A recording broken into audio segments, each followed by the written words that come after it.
When preparing electrodes for either EEG biofeedback or for QEEGs, you're typically going to have one of two types of electrodes.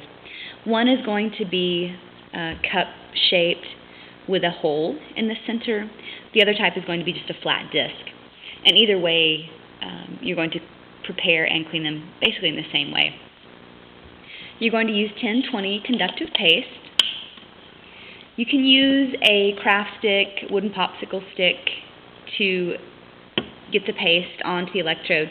You can also use just a small cheese dip spreader type of knife, and these are actually a lot easier to use because they clean very easily. You can use alcohol pads, soap and water, dishwasher, whatever you want to use to clean these, whereas the popsicle sticks, craft sticks, are going to cause a lot of waste and aren't really reusable. To put the electrode paste on, you're going to want to form sort of a cone. And it's going to be a little larger than the cup of the electrode.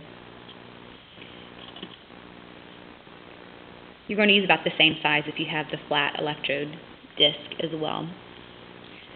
So this way, when you place the electrode onto the person, you're going to press firmly, slowly, but gently, and it should create a seal onto the person's skin, and you'll probably have a little bit of paste all the way around. You can see that's moving a little bit, which is why you probably want to have a headband to hold that wire in place and keep it from moving. When you press this down, you may get a little bit of paste coming out of that center hole. A little bit is fine, but if you have a large amount coming out the top, then you probably need to remove that, and you can do that with a Q-tip very easily.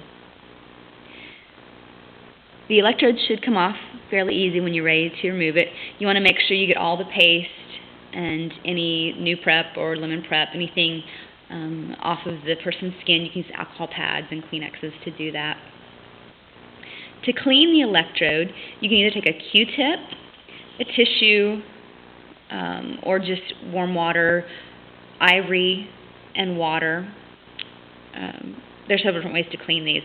One way is with a Q-tip. You can just remove the excess paste.